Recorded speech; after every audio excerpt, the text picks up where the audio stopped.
Por alguna extraña razón, el miedo es adictivo.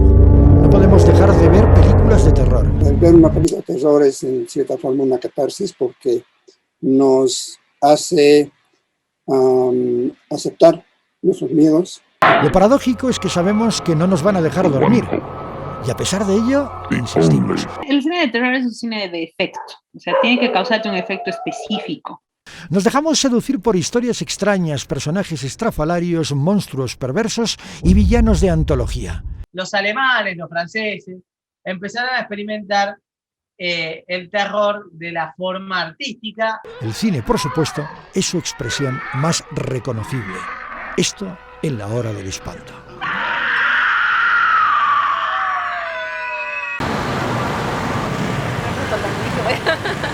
Chao.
Si no se demuestra lo contrario, el ser humano es un animal sensible, aunque por algunas de nuestras acciones no lo parezca.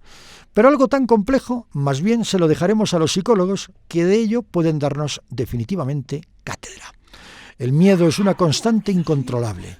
Llega cuando menos te lo esperas, porque nuestra mente se enfrenta todo el tiempo a estímulos, hechos, situaciones y sobre todo imágenes que pueden alterar la mente, despertando emociones y marcándola para siempre. Por eso mismo funciona el cine de terror. Sabemos que no es real, pero el miedo no es racional y no podemos evitar sentirlo.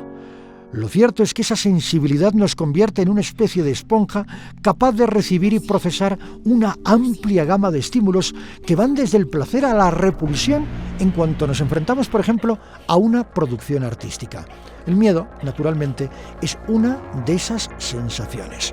Entonces, el tema de un género de terror lo que tiene que hacer es incomodarte en la butaca, ¿no? Te tiene que sacar de la comodidad. Y tiene que trabajar con este asunto del teatro de la mente, ¿no? Lo que la mente empieza a percibir, la mente se puede imaginar. Y esa es pues, la gran parte del trabajo, en realidad, la hace el espectador, ¿no? Y bueno, eso, se compone básicamente eso de el trabajo de lo desconocido, ¿no? O sea, tenemos dos tipos de miedo, a lo que conocemos y a lo que no conocemos. Lo desconocido siempre va a llamar a más, ¿no? La atención siempre va a causar, ¿no? Incluso ansiedad, ¿no? No es extraño, por lo tanto, que el cine de terror atraiga a millones de personas en todo el mundo que disfrutan de cada sobresalto, cada escena de suspenso y cada monstruo que aparece en pantalla. Mejor si esta es grande y a oscuras, en el cine de toda la vida, entre pipocas y gaseosa, esas que se atragantan cuando el asesino en serie comienza a despedazar con frenesí a su víctima. Este es el tema del programa de hoy, el cine de terror.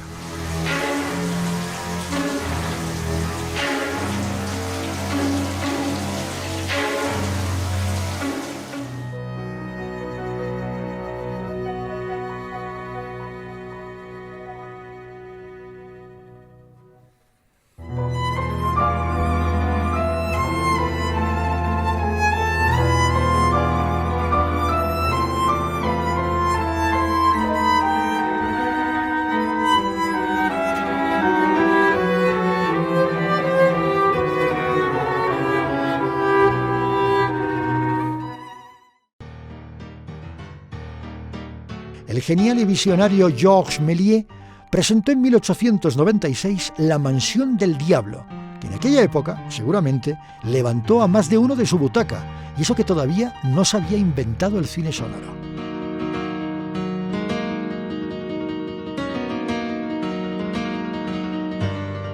Quizás por ello, el Golem de Paul Wagener resulta aún hoy muy inquietante.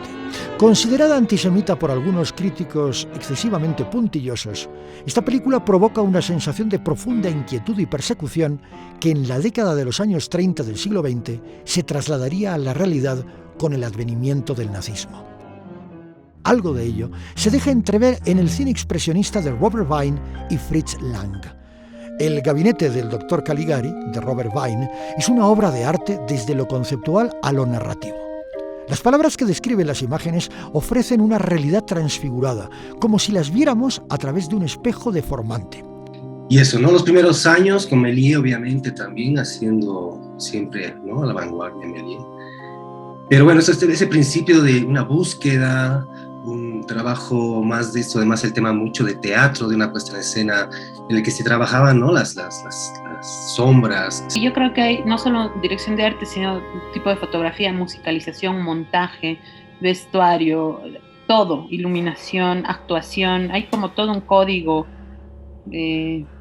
digamos, específico para el género de terror, ¿no?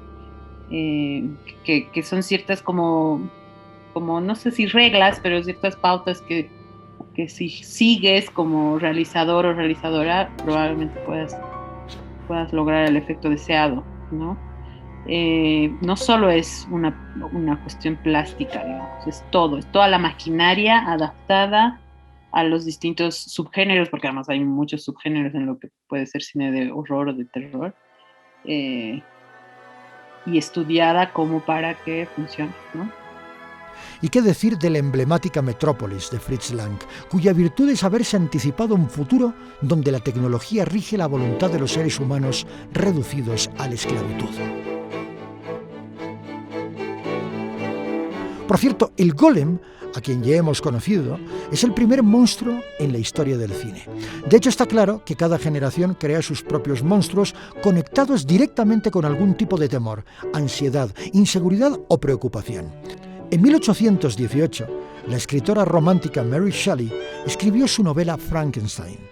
Pero no es hasta 1931 cuando adquiere notoriedad gracias a la película del mismo nombre, magistralmente interpretada por Boris Karloff.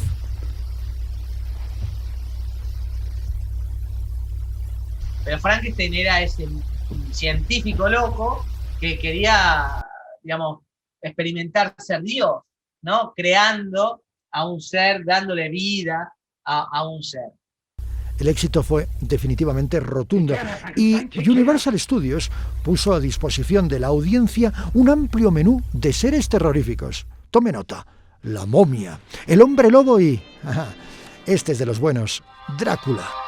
Los alemanes, los franceses, empezaron a experimentar el terror de la forma artística cinematográfica, es decir, adaptando las primeras obras literarias. Todos esos monstruos en la industria pegaron fuerte. Tanto Drácula como Frankenstein, como La Momia, digamos, tuvieron mucha fama por muchos factores. Primero, porque a nivel cinematográfico podían lucirse con efectos. Con la magia del cine la gente iba a ver, asustarse con lo que veía, ¿no? Esta cuestión de ver una criatura deforme, digamos, ya era parte de la magia del cine. Entonces eso ya era un plus agregado a ver una película donde te invitaba a viajar con los efectos de maquillaje, con los efectos de luz, de corte, de montaje, que eso era genial, ¿no? Drácula se fundamenta en el mito de la inmortalidad, una de las grandes obsesiones del ser humano.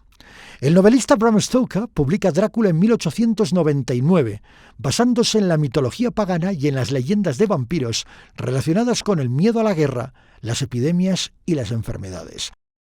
En 1922, influenciado por la estética expresionista del gabinete del Dr. Caligari, Friedrich Werner Murnau presenta Nosferatu.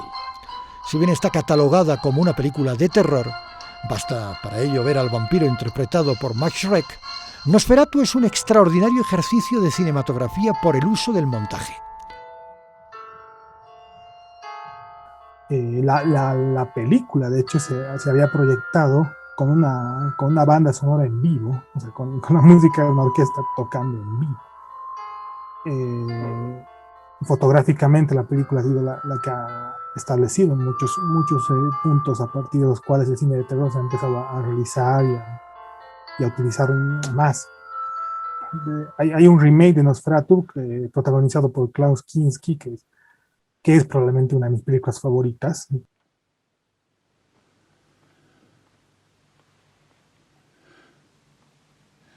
You must excuse my rude entrance. A propósito, a pesar de que gran parte de los elementos de la liturgia vampírica, es decir, ajos, estacas y demás artefactos, provienen de la novela de Bram Stoker, el poder mortífero de la luz del sol para Drácula y ramas afines se lo inventó el mismísimo Murnau. 10 años después, el actor húngaro Bela Lugosi se consagró con su emblemático y arquetípico Drácula, película dirigida por Todd Browning. I am Dracula. Sobre el legendario conde de Transilvania existen varias versiones y de todo tipo, con mejor y peor suerte. Para no aburrirlos con el detalle, citaremos Drácula de Terence Fisher. The feared, who sleeps in the tombs of the dead by day and arises at night. Drácula, príncipe de las tinieblas, del mismo director británico, y ambas con el soberbio Christopher Lee.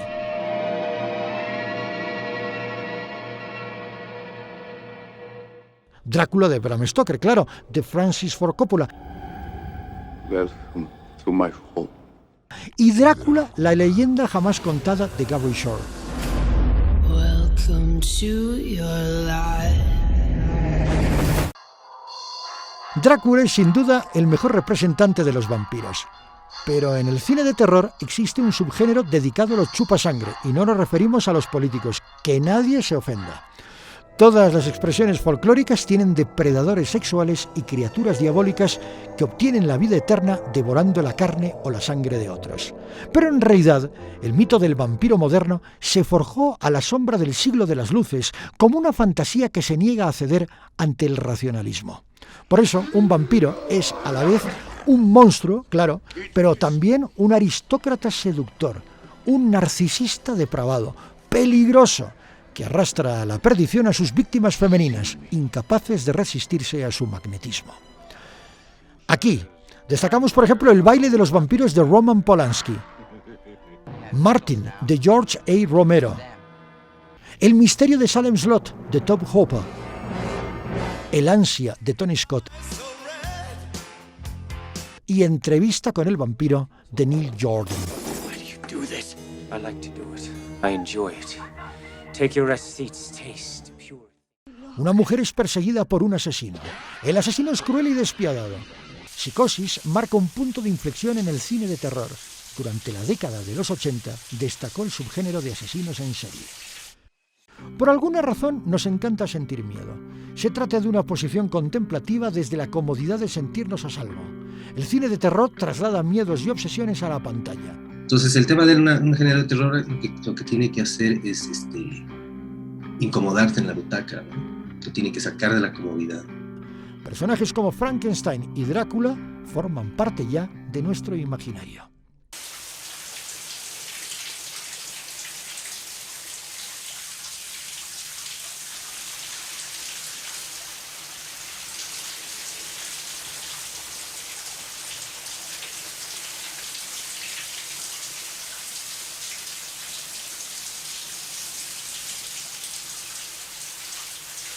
Esta es una escena cinematográficamente perfecta. En ella coinciden la mano genial del director, Alfred Hitchcock, la edición, el montaje, la actuación y, por supuesto, la banda sonora de Werner Herrmann. En 1960, año de estreno de Psicosis, el mundo vivía bajo la permanente espada de Damocles de una guerra nuclear.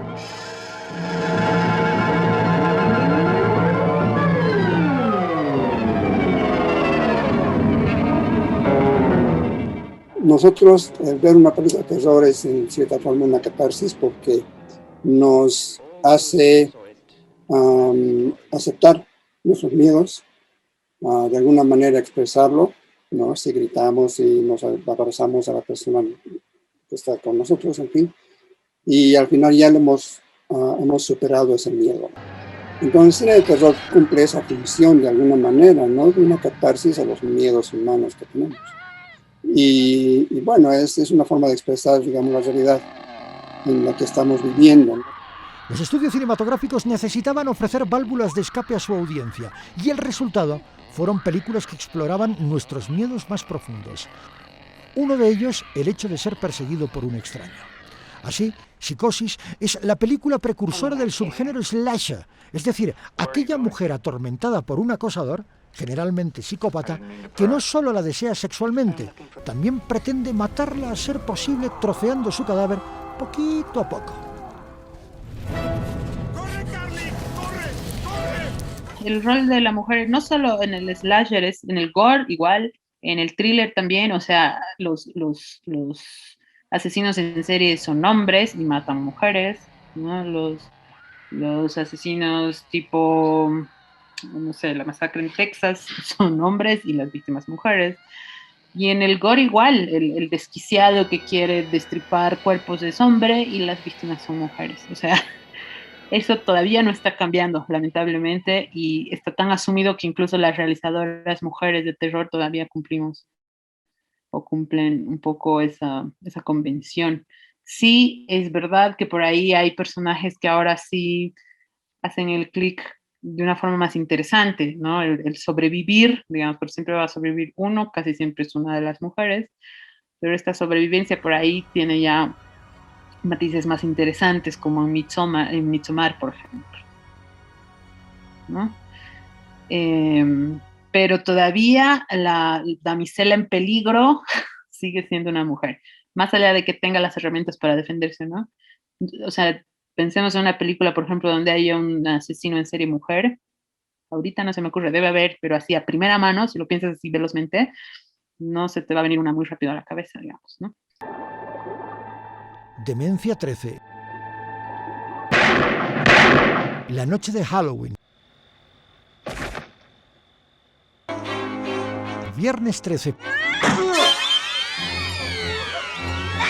Pesadilla en la calle del infierno. Son las más destacadas.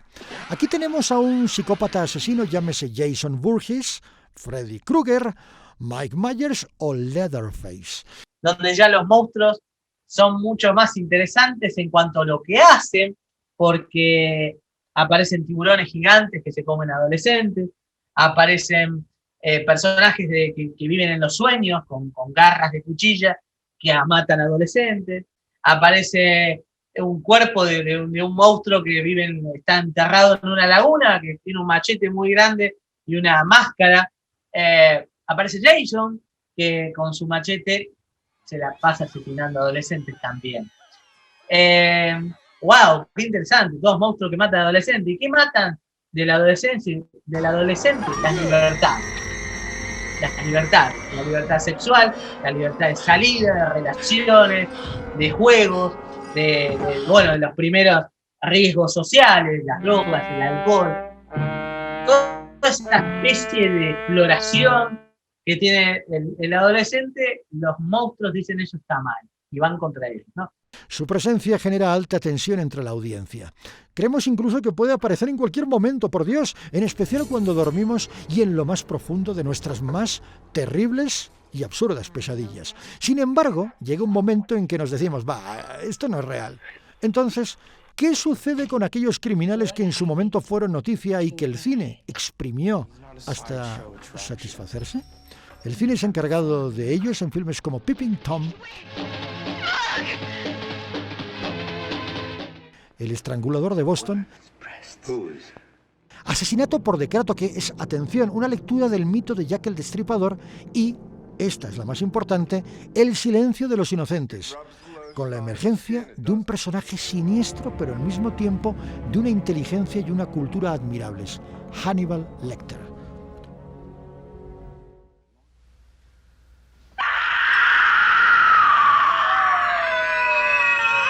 El subgénero slasher derivó a fines de los 80 en el cine gore, que se fundamenta en la violencia extrema. Brain Dead, de Peter Jackson, sí, el mismo director de El Señor de los Anillos, es una más que aceptable muestra de ello. El cine gore, que es el explícito, digamos, ¿no? Donde hay mutilaciones, ¿no? Sangre así, a chorros.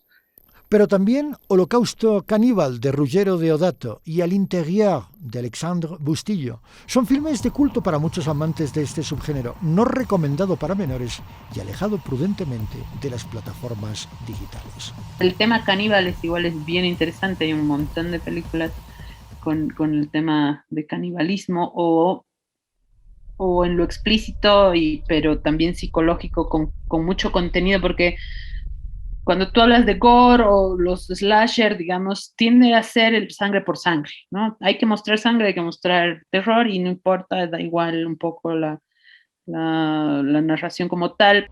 Por ejemplo, Mártires, que es súper explícita y realmente, y a un nivel muy extremo de cosas que dices ya no, o sí, no, ¿por qué? Digamos. Pero narrativamente te dan un porqué muy poderoso al final de la peli.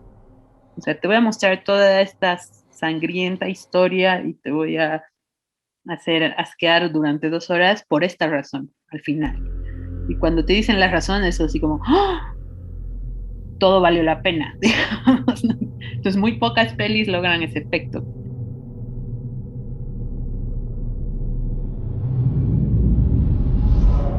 El terror psicológico ahonda en nuestros miedos más profundos. En realidad, todo lo que nos rodea es susceptible de atemorizarnos. El miedo está arraigado en la condición humana y el cine explota esta realidad.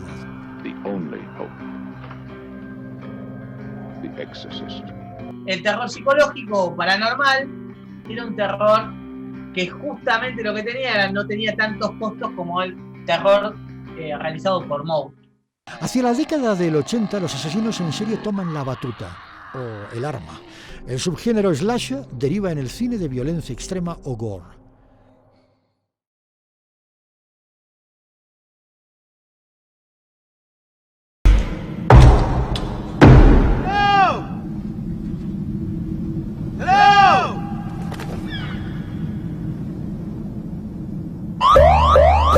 So who are you? Wake up today in hospital. Wake up and I'm hallucinating. I've got some bad news. They're infected. Infected! Infected with what? El puto caso, Pablo, sigue grabando. Viene una ambulancia inmediatamente. Muy bien. Es un género muy La situación es insostenible. Hay 2 muertos.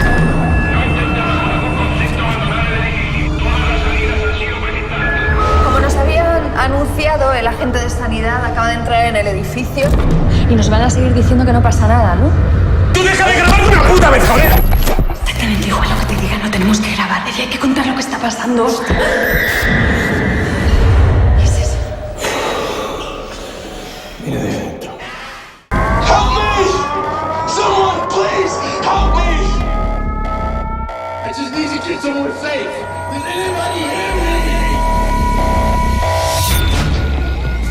Let's go! This way! This way, hurry! Why did you let him in our home? We have no idea who's after him.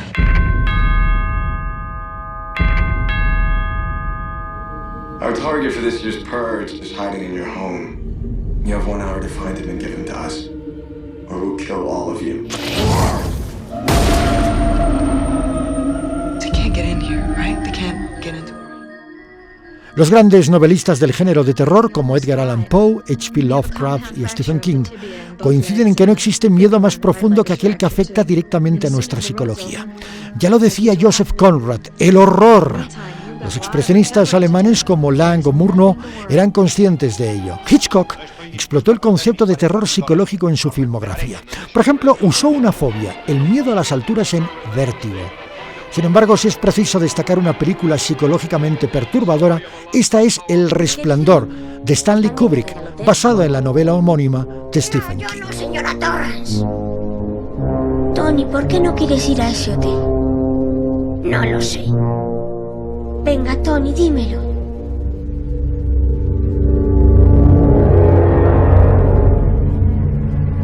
¿Qué hay en la 237?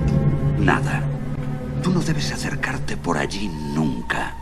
No debes entrar. ¿Me entiendes? No entres.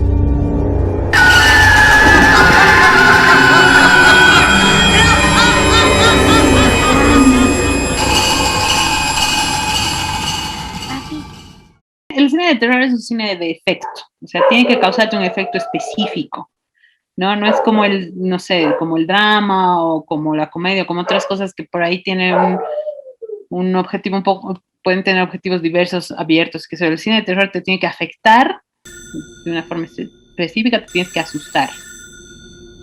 El mejor cine de terror, o bueno, no sé, por lo menos el que ahora sí está funcionando, es el menos explícito, el que menos te muestra el monstruo, el fantasma.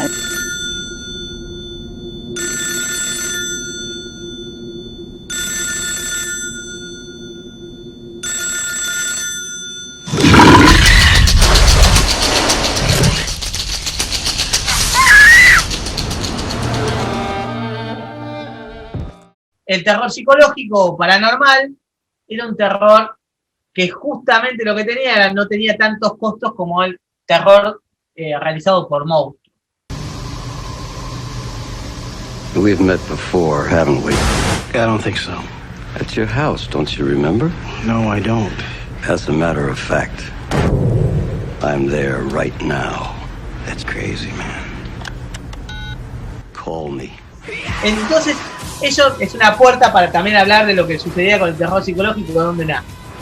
Ambos casos tienen espectacularidad porque necesitas de un ambiente oscuro, de un ambiente frío. Ya es la sala de cine, ¿no?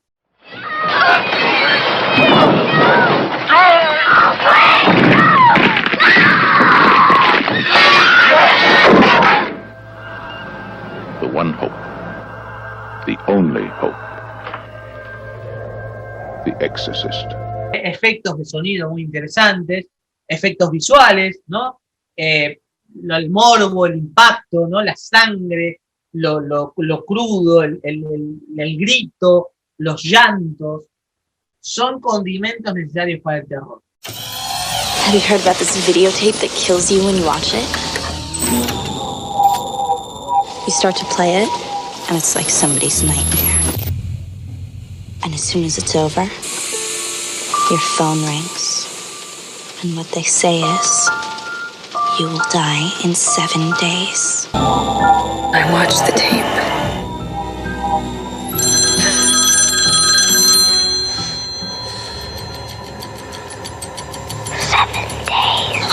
I'm not gonna get all worked up over some rumor. Oh, show it to me. El ser humano, como hemos visto, teme sobre todo a la incertidumbre, el terror al porvenir, la posibilidad real de que un acontecimiento nos saque de la zona de confort se convierte literalmente en una pesadilla. De este modo, en el género de terror, nos hallamos con películas que abordan pandemias como Contagio, de Steven Soderbergh, increíblemente real si tomamos en cuenta la pandemia de coronavirus. In between, we're touching doorknobs, water fountains, and each other. Beth. No, go up to your room, honey. So we have a virus with no treatment protocol and no vaccine at this time. Otras películas apuntan a los desastres naturales o accidentes como Tornado, de Jan de Bont. The research is deadly. The laboratory is nature itself. And potentially could be a storm that has a wind in excess. En tanto, otros cineastas optan por animales peligrosos como Steven Spielberg en Tiburón.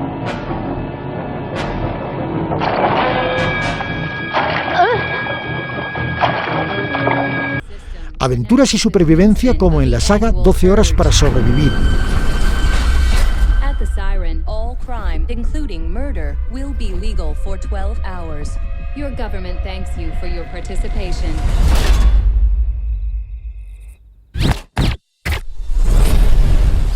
Someone betrayed us. This is not a drill. Fobias como la zoofobia o miedo a los animales en Los pájaros de Hitchcock. I hardly think a few birds are going to bring about the end of the world.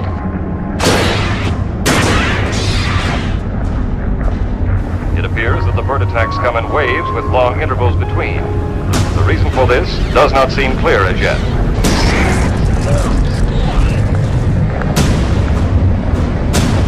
It's the end of the world. Y casas embrujadas como Los Otros, de Alejandro Amenábar. Habrá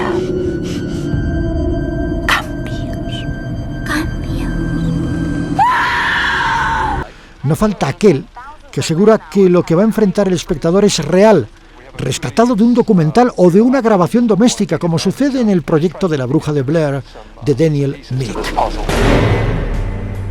Oh, we're doing a documentary. Yeehaw! Well, we have shot the first scene, the cemetery scene. Are you fucking serious? Fucking serious, I don't have the map. I don't. Lost, admit that first. Because We're no, I know we're not lost. I see why you like this video camera so much. Todo aquello que nos resulta terror es susceptible de ser trasladado al celuloide. El resultado quizás no es siempre el que se espera, pero basta un sobresalto adecuado y a tiempo para estremecernos, y ese es el objetivo del cine de miedo.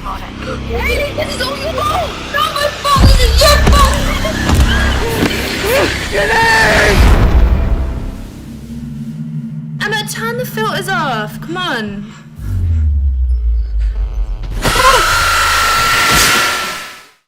Los misterios de la religión siempre han provocado una sensación de incertidumbre. ¿Hola? La lucha entre las fuerzas del bien y del mal está presente en el cine de terror, pero también aquello que oculta el universo.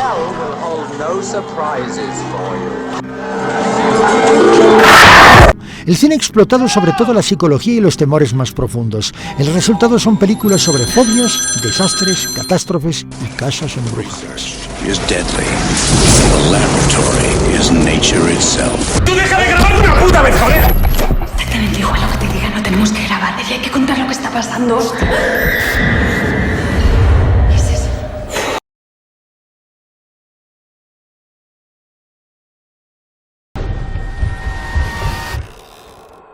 ¿Hola? Nadie ha subido ahí por años. ¿No quieres herirme, Ozzy Brams? Corres peligro en esta casa. Es que no entiendes lo que pasa. Está vivo.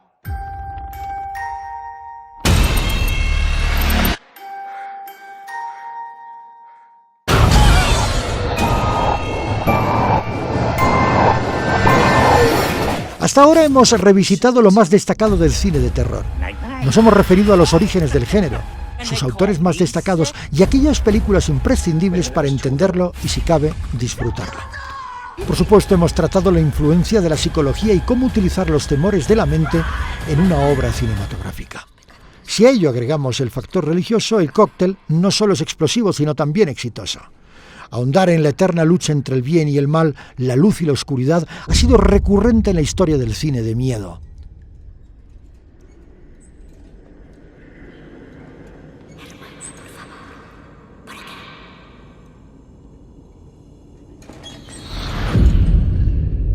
¿Hola? El exorcista de William Friedkin y la profecía de Richard Donner provocan dudas, cuestionan la fe o la refuerzan, depende, y ponen de manifiesto que el alma más inocente puede albergar la misma simiente del mal. Aunque quizás no es necesario referirnos al número de la bestia, simplemente basta con mirar a la inmensidad del espacio.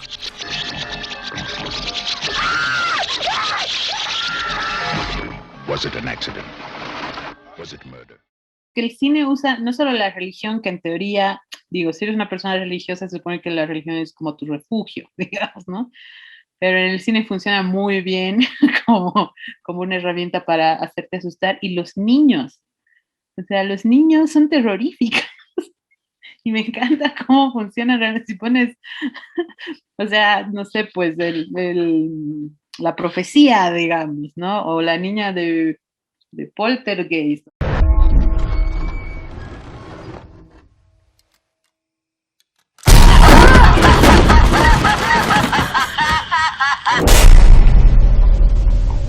No tengo miedo. ¿Cómo vas a entrar aquí? ¿Con quién estás hablando? Mami. Aclaren sus mentes. Ellos saben lo que les asusta.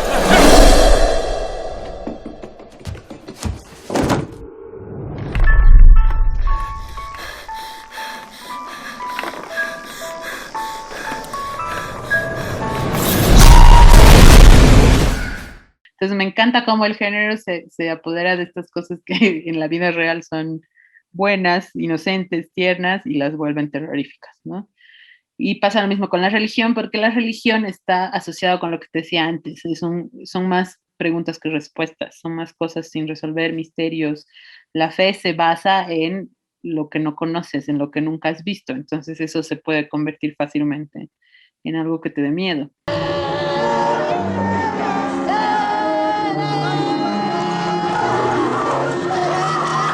Hell will hold no surprises for you.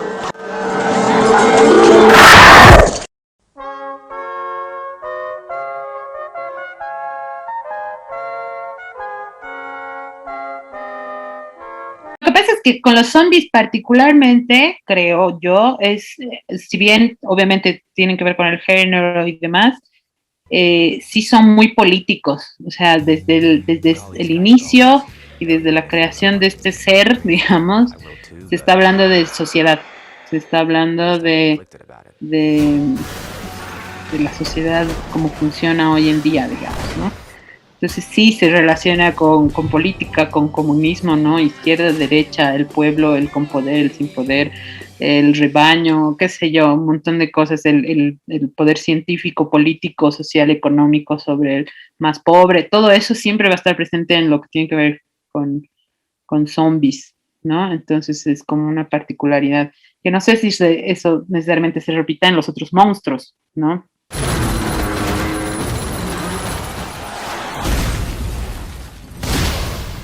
Tengo miedo. ¿Cómo sabremos que vendrán? Ellos vendrán. ¿Lista? ¡Corran, corran! ¡Rápido! ¡Mi amor! Allí en la nave Nostromo nos hallamos con una tripulación hostigada y masacrada por el 8º pasajero. Alien, obra maestra de Ridley Scott, conjuga perfectamente el terror y la ciencia ficción.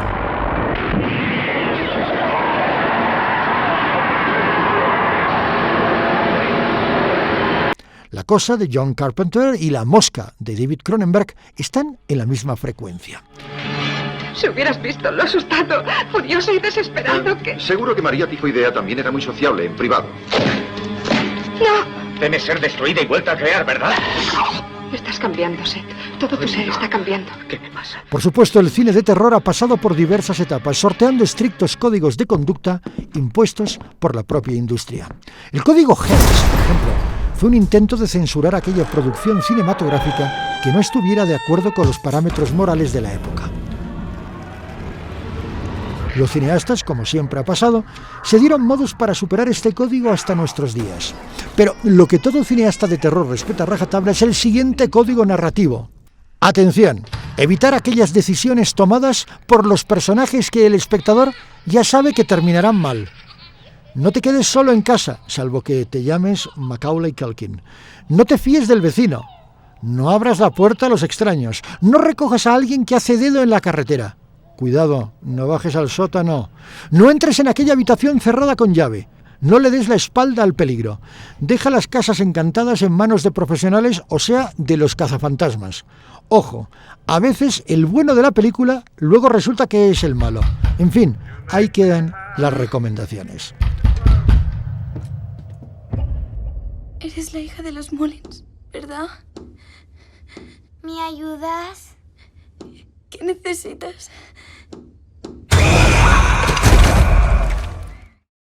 En Bolivia hay antecedentes de cine de terror. Nuestros cineastas buscan provocar y conmover. Títulos como Sombras Malditas y El Duende están en la Cinemateca de Documentos ATV. El miedo a lo desconocido atenaza nuestra voluntad. Sin embargo, nos quedamos pegados a la butaca ante una buena trama de terror. ¿Verdad? La religión y sus misterios y la ciencia ficción despiertan nuestros temores primigenios.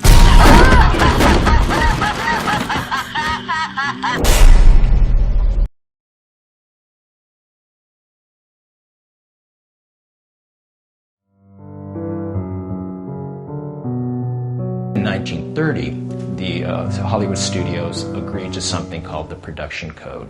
Now, the Production Code was written by two Catholics. Estos hombres sabían, entendían que el cine era un medio muy poderoso para transmitir valores, sobre todo entre los jóvenes. And it isn't just a list of do's and don'ts. It isn't just sort of thou shalt not. The genius of the Production Code, you might say, is that it really is a philosophy of the motion pictures.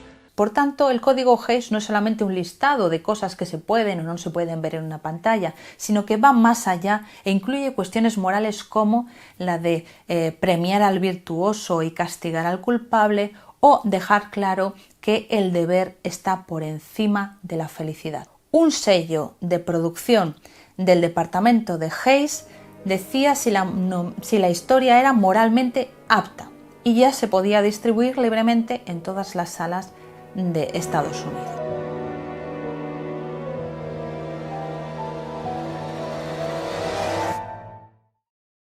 La génesis de esta clase de películas no se encuentra necesariamente en Japón. Ernest B. Schutzak y Marian C. Cooper, en colaboración con el especialista en efectos especiales Willis O'Brien, diseñaron una cinta que enfrentó los preceptos de la civilización contra aquellos que provenían de la naturaleza y sus espacios inexplorados. En King Kong, de 1933, se encontraban algunas de las claves del naciente género.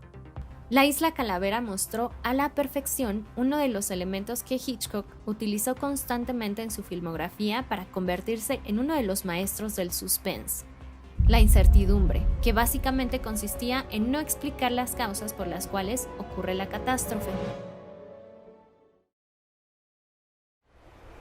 ¿Hace cuánto sucedió esto? Una semana aproximadamente. Are you sure it's safe to be here? ¿Puede dejarme solo un minuto para bendecir la casa? Padre nuestro que estás en el cielo.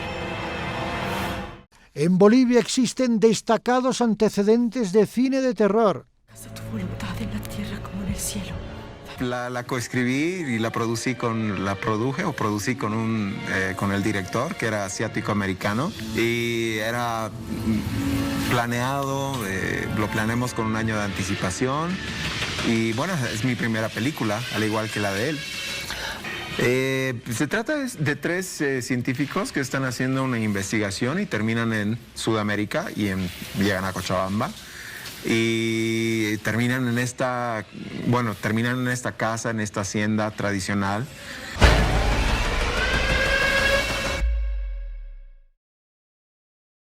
Nosotros hemos hecho unas cuantas películas con temática de horror, como Muerta pero soñando, y Olaya, y Barba Azul, diferentes géneros dentro del horror, porque dentro del cine de horror hay diferentes géneros también, ¿no? Subgéneros más bien. Dentro de como una categoría dentro del cine boliviano todavía estamos recién entrando en el campo, ¿no?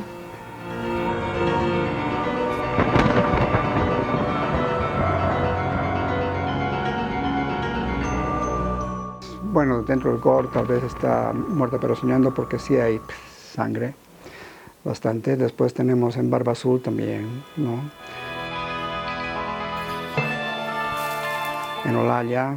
Estas, digamos, están dentro del terror clásico. Pero en subgéneros, ¿no? El terror psicológico en el caso de Barba Azul, que es el hombre que mata a sus mujeres, a sus esposas. My name is Barba Azul. Like the fairy tale. En el caso de Olaya es sobre vampiros, pero vampiros genéticos, dentro del género más del cine gótico, al estilo de, digamos, Edgar Allan Poe, o las obras de Stevenson, que Jekyll and Hyde y qué sé yo.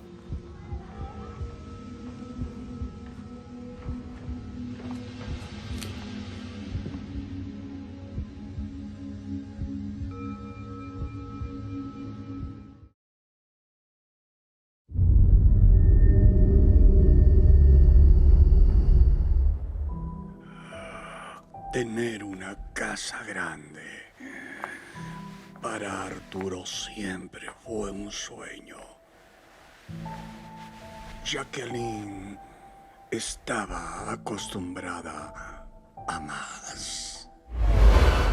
Hay algo más y muy pronto estará a tu lado.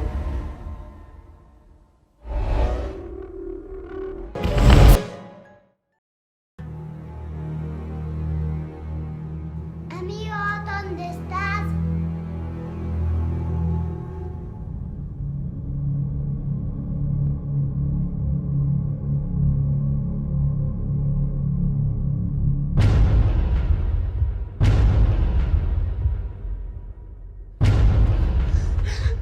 ¡Ramiro! ¡Ramiro! ¡Ramiro! ¡Ramiro!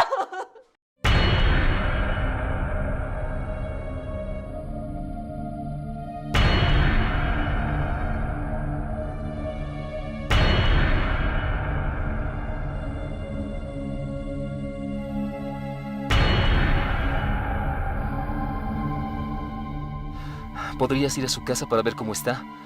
Me preocupa. Puede que le haya pasado algo malo. Por favor, Rosalía. Tenemos que salir de aquí.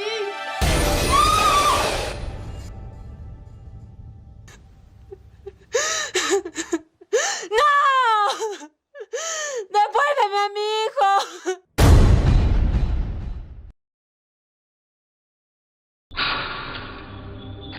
Se busca actriz. Primero tu perfil izquierdo, por favor. Y ahora el derecho, por favor. Y ahora me miras de frente a la cámara, por favor, y me dices tu nombre, tu edad y tu experiencia actoral. Para una película boliviana de terror. Había una como premisa que no sé si funcionó, que era como el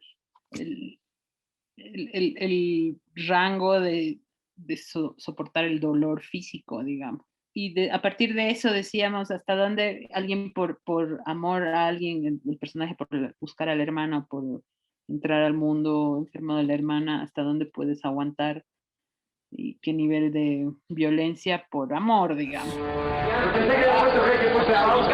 Ahora fíjate que no te prendí. ¡Fíjate, carajo! Pero finalmente era un poco un experimento por lo que tú misma dices. Es tan difícil entrar en este género, tan difícil entenderlo, hay que estudiarlo demasiado, que si no haces prueba y error, por ahí nunca lo entiendas del todo, digamos, ¿no? Entonces era más un entusiasmo así de, le meteremos, probaremos, veremos qué pasa, será fácil, será barato, será costoso, será difícil, era más un ejercicio para aprender en cancha, digamos.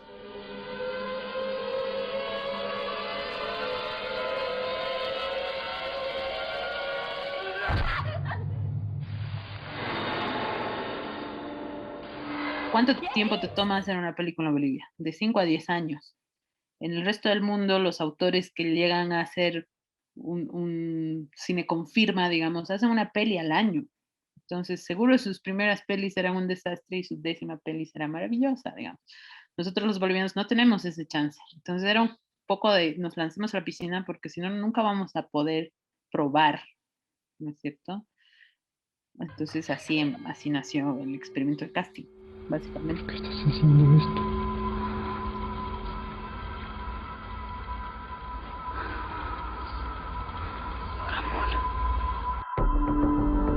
Casting. El mundo donde vivimos es solo un espejismo bajo cuyo cristal habita el mal en diversas formas y manifestaciones.